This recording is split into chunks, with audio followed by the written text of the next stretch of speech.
ಸರ್ಕಾರಿ ಶಾಲೆಗಳು ಆರಂಭವಾಗಿ 20 ದಿನ ಕಳೆದರೂ ಕೂಡ ಶಿಕ್ಷಣ ಸಚಿವರು ಇದುವರೆಗೂ ಕೂಡ ನೇಮಕವಾಗಿಲ್ಲ. ಆರಂಭದಲ್ಲಿ ಈಗಾಗಲೇ ಸರ್ಕಾರಿ ಶಾಲೆಗಳು 16 ಸಮಸ್ಯೆಗಳಿಂದ ನರಳುತ್ತಿವೆ. ಶಿಕ್ಷಣ ಮಂತ್ರಿಗಳು ಇಲ್ಲದೆ, ಕಾಯಂ ಶಿಕ್ಷಕರು ಇಲ್ಲದೆ ವಿದ್ಯಾರ್ಥಿಗಳು ಪರದಾಡುವಂತಹ ಪರಿಸ್ಥಿತಿ ಈಗಾಗಲೇ ಚಿತ್ರದುರ್ಗ ಜಿಲ್ಲೆಯಲ್ಲಿ ನಿರ್ಮಾಣವಾಗಿದೆ. ಅಷ್ಟೇ ಅಲ್ಲದೆ ಈಗಾಗಲೇ ಸಚಿವರು ಮತ್ತು ಶಿಕ್ಷಕರು ನೇಮಕವಾಗಿದೆ. ಗಡಿ ಭಾಗದ ಹಳ್ಳಿಗಳ ಸರ್ಕಾರಿ ಶಾಲೆಗಳ ಸ್ಥಿತಿ ಅಧೋಗತಿಗೆ ಬಂದು ಒದಗಿದೆ. ಇನ್ನು ಈಗಾಗಲೇ ಗಡಿ ಹಂಚಿನ ಸರ್ಕಾರಿ ಶಾಲೆಗಳಲ್ಲಿ ಅತಿಥಿ ಶಿಕ್ಷಕರೇ ನಿರಂತರವಾಗಿ ಪಾಠವನ್ನ ಮಾಡ್ತಾ ಇದ್ರೂ ಕೂಡ ಈಗಾಗಲೇ ಕಾಯಂ ಶಿಕ್ಷಕರು ನೇಮಕವಾಗಿಲ್ಲ. ಚಿತ್ರದುರ್ಗ ಜಿಲ್ಲೆಯ ಮೊಳಕಾಲ್ಮೂರು ತಾಲೂಕಿನಲ್ಲಿ ಈಗಾಗಲೇ ಸಾಲು ಸರ್ಕಾರಿ ಶಾಲೆಗಳಲ್ಲಿ ಕಾಯಂ ಶಿಕ್ಷಕರ ಕೊರತೆ ಉಂಟಾಗಿದೆ. ಒಟ್ಟು 10 ಶಾಲೆಗಳಲ್ಲಿ ಶಿಕ್ಷಕರೇ ಇಲ್ಲದೆ ವಿದ್ಯಾರ್ಥಿಗಳು ಪರದಾಟ ನಡೆಸ್ತಾ ಇದ್ದರೆ 25 ಶಾಲೆಗಳಲ್ಲಿ ಏಕೋಪಾಧ್ಯಾಯ ಶಾಲೆಗಳಾಗಿದ್ದು ಒಬ್ಬರೇ ಶಿಕ್ಷಕರು ಮಕ್ಕಳಿಗೆ ಪಾಠವನ್ನು ಮಾಡ್ತಾ ಇದ್ದಾರೆ. ಒಟ್ಟು 477 ಮಂದಿ ಮಕ್ಕಳ ಭವಿಷ್ಯ ರೂಪಿಸಲು ಕಾಯಂ ಶಿಕ್ಷಕರೇ ಇಲ್ಲವಾಗಿದ್ದು ತಾಲೂಕಿನಲ್ಲಿ ನಿಜಕ್ಕೂ ಕೂಡ ವಿದ್ಯಾರ್ಥಿಗಳು ಹೈರಾಣಾಗಿ ಹೋಗಿದ್ದಾರೆ.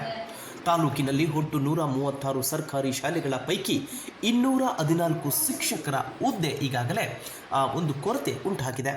ತಾಲೂಕಿನ ಸಂತೆಗುಡ್ಡ, ಗುಡ್ಡದಹಳ್ಳಿ, ಶಿರೇಕೊಳ ಸೇರಿದಂತೆ ಮುರುಡಿ ಸೇರಿ ಹಲವು ಶಾಲೆಗಳಲ್ಲಿ ಈಗಾಗಲೇ ಕಾಯಂ ಶಿಕ್ಷಕರೇ ಇಲ್ಲವಾಗಿದ್ದಾರೆ. ಗಡಿ ಹಂಚಿನ ಶಾಲೆಗಳಲ್ಲಿ ಈಗಾಗಲೇ ಕಣ್ಮುಚ್ಚಿ ಕುಳಿತಿದ್ದು ಮಕ್ಕಳ ಭವಿಷ್ಯ ಅತಂತ್ರವಾಗ್ತಾ ಇದೆ. ಕೂಡಲೇ ಗಡಿ ಹಂಚಿನ ಮತ್ತು ಶಾಲೆಗಳಿಗೆ ಕಾಯಂ ಶಿಕ್ಷಕರ ನೇಮಕ ಮಾಡುವಂತೆಯೂ ಕೂಡ ಪೋಷಕರು ಒತ್ತಾಯಿಸಿದ್ದಾರೆ. 2026-27ನೇ ಶೈಕ್ಷಣಿಕ ಸಾಲಿನಲ್ಲಿ ಮೊಳಕಾಲ್ಮೂರು ತಾಲೂಕಿನಲ್ಲಿ ಒಟ್ಟಾರೆಯಾಗಿ ಸರ್ಕಾರಿ ಶಾಲೆಗಳ ಕುರಿತಂತೆ ನಾವು ಮಾತನಾಡೋದಾದರೆ 73 HPS, 63 LPS, 11 ಸರ್ಕಾರಿ ಪ್ರೌಢಶಾಲೆಗಳು ಸೇರಿ 147 ಸರ್ಕಾರಿ ಶಾಲೆಗಳಿದ್ದು, ಅದರಲ್ಲಿ ಪ್ರಾಥಮಿಕ ಶಾಲಾ ವಿಭಾಗದಲ್ಲಿ 708 ಹುದ್ದೆಗಳು ಮಂಜೂರಾಗಿದ್ದು 438 ಶಿಕ್ಷಕರು ಕರ್ತವ್ಯ ನಿರ್ವಹಿಸ್ತಾ ಇದ್ದಾರೆ. 270 ಹುದ್ದೆಗಳು ಖಾಲಿ ಇದೆ. 214 ಹುದ್ದೆಗಳು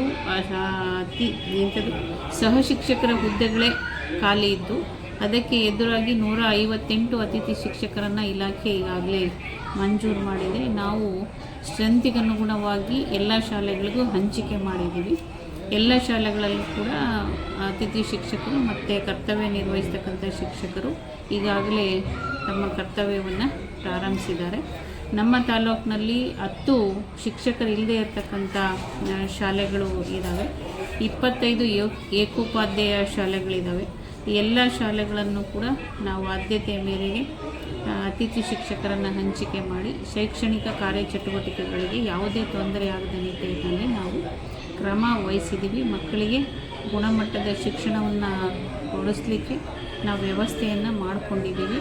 ಇನ್ನು ನಮಗೆ ಬೇಕಾಗಿರ್ತಕ್ಕಂಥ ಅತಿಥಿ ಶಿಕ್ಷಕರ ಪಟ್ಟಿಯನ್ನು ಕೂಡ ಅಡಿಷನಲ್ ಆಗಿ ಕೊಡಿ ಅಂತ ಹೇಳ್ಬಿಟ್ಟು ನಾವು ಇಲಾಖೆಗೆ ಮನವಿಯನ್ನು ಕೂಡ ಮಾಡಿಕೊಂಡಿದ್ದೀವಿ.